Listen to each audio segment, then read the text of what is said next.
I posted the first video of my comeback, and the response was incredible. Supportive comments, encouragement, and a renewed sense of purpose.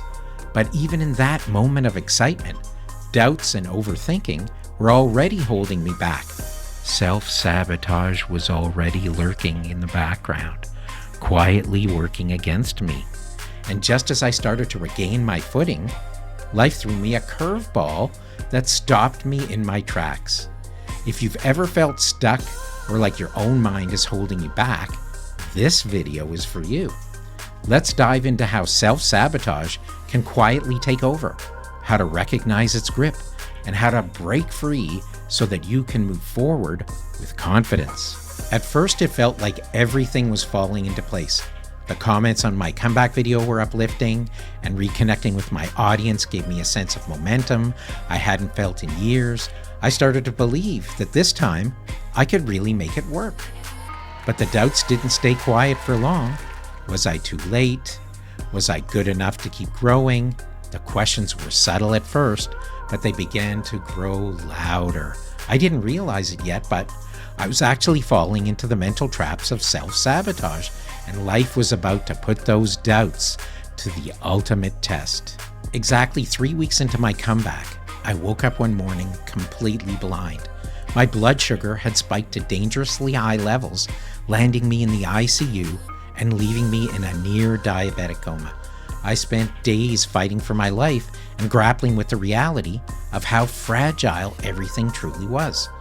As my vision returned and my body began to heal, I realized that this crisis was feeding directly into my fears. The doubts I'd been feeling, can I really do this? What if I fail again? Became overwhelming.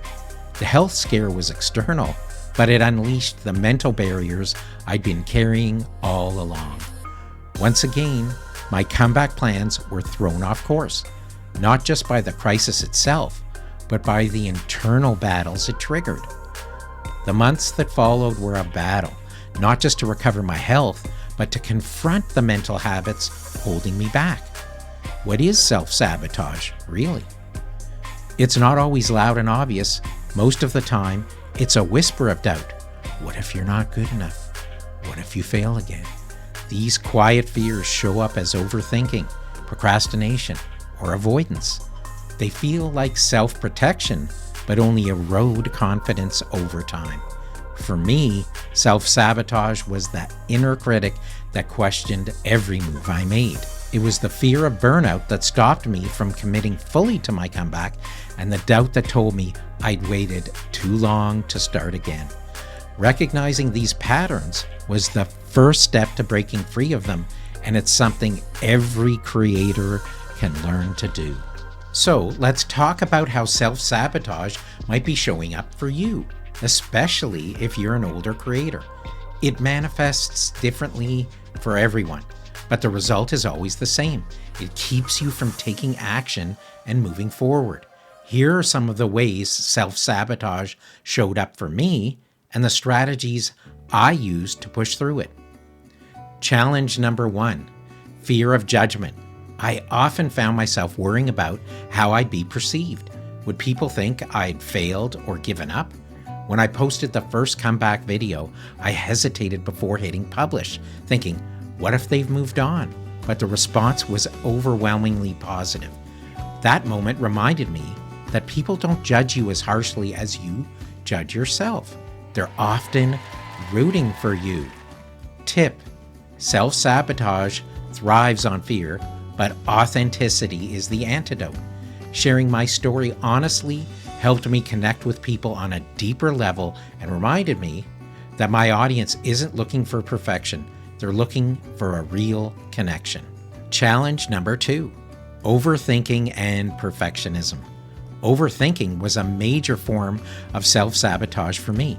I would obsess over whether my videos were polished enough or whether I was even relevant anymore. I remember scrapping a nearly completed video because I thought the lighting wasn't perfect. Looking back, it was a waste of time. What really matters is the message, not the minor flaws that most people won't even notice. Tip: the way forward is to simplify. Create first and polish later. allow yourself to experiment and embrace the imperfections. They're often what makes content relatable. Challenge number 3, procrastination and doubt. Self-doubt kept me from taking action. I would get stuck thinking about all the time I'd lost instead of focusing on what I could do now. During one of my attempts to restart, I spent weeks planning and overanalyzing what my comeback should look like. By the time I was ready, my motivation had fizzled. I realized that action, even imperfect action, is what creates momentum. Tip: the cure for procrastination is action, no matter how small. Every step forward builds momentum and weakens the grip of self-sabotage. Challenge number 4, balancing responsibilities. As a caregiver and someone dealing with health challenges, I often felt like there wasn't enough time or energy for content creation. During my brother's cancer treatments, I wanted to keep creating, but I had to prioritize being there for him. Accepting this wasn't the season for rapid growth taught me to honor my circumstances. Tip: self-sabotage tells you that you need to do it all at once, but setting realistic goals helps you move forward without overwhelm. Challenge number 5, pressure of metrics. Chasing views, subscribers, and engagement became another trap of self-sabotage. It made me forget why I started creating in the first place. There was a time when I checked analytics obsessively, and every dip felt like failure. It drained the joy out of creating until I shifted focus to the people I was helping. Tip: shift your focus from analytics to impact. Ask yourself, what value am I bringing? Reconnecting with my purpose helped me find joy in the process again. Challenge number 6, difficulty with consistency. And this is a big one for me. Staying consistent with content creation while juggling a busy life was a constant challenge. When I first attempted to regain consistency, I found myself hesitating because of a fear of burnout. I remembered how exhausting it felt in the past when I pushed myself too hard, and I worried that trying to keep up a constant schedule might lead me down that same path. It took time to realize that consistency doesn't have to mean overworking. It can mean finding a pace that's right for you. Tip: focus on building consistency gradually.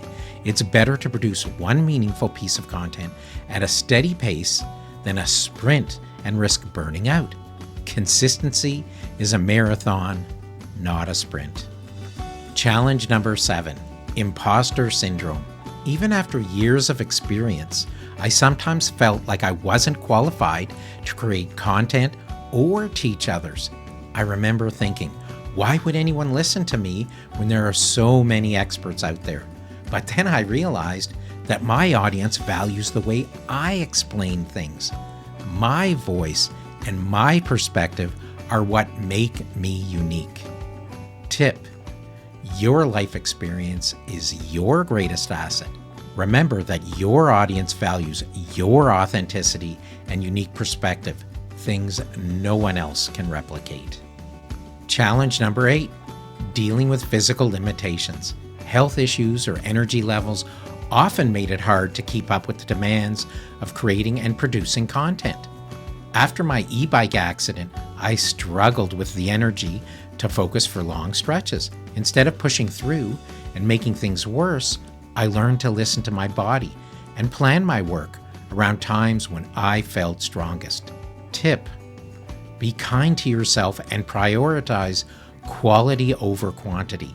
Schedule your creative work when you feel the most energized, and don't hesitate to take breaks to maintain your physical and mental well-being. Challenge number 9, comparisons to younger creators. Seeing younger creators grow rapidly and dominate trends sometimes made me feel discouraged. There was a moment when I found myself comparing my slower growth to a younger creator's viral success. I had to remind myself that their journey isn't mine, and what I bring to the table is just as valuable. Tip: stay focused on your unique audience and what makes you special. Trends come and go, but your authenticity and life experiences are timeless assets. One of the things that kept me going during my own journey was hearing about others who had faced similar challenges and found a way to come back stronger. My good friend and fellow creator, Brian G. Johnson, is one of those people. Brian, like me, had stepped away from YouTube for a few years due to his own challenges. When he decided to make his comeback, he faced many of the same hurdles: fear of starting over, doubts about whether his audience would still care, and even the temptation to compare himself to others who had stayed consistent. But what I admire most about Brian is how he leaned into authenticity and the joy he found in his way back. Brian didn't let the pressure of perfection hold him back. Instead, he embraced the power of just pressing record and focusing on the value he could bring to his audience. His story reminded me that comebacks don't have to be perfect. They just have to be intentional. And like Brian, I realized that resilience and showing up authentically are more important than hitting some imaginary standard of success. If you're an older creator, 40 plus, 50 plus, or beyond, wondering if it's too late to start or too hard to come back, I want you to know this: your experience, your perspective, and your story are your greatest strengths. It's never too late to take the next step, and the world needs your voice now more than ever. Self-sabotage thrives on silence, but every small step weakens its hold. Start today, whether it's hitting record or writing down your next idea, because your story matters. This channel is here to support creators, especially those navigating the unique challenges of creating later in life. Let me know in the comments, what's one challenge you're facing as a 40-plus creator? What step will you take to move forward? And if this video resonated with you, please like it, share it, and subscribe for more stories, tips, and encouragement as we navigate this journey together. Every bit of support means the world to me and helps us reach even more creators who might need this message. Thank you for being here, for listening, and for sharing in this journey with me. Here's to resilience, to creativity, and to proving that age is no barrier to making an impact together.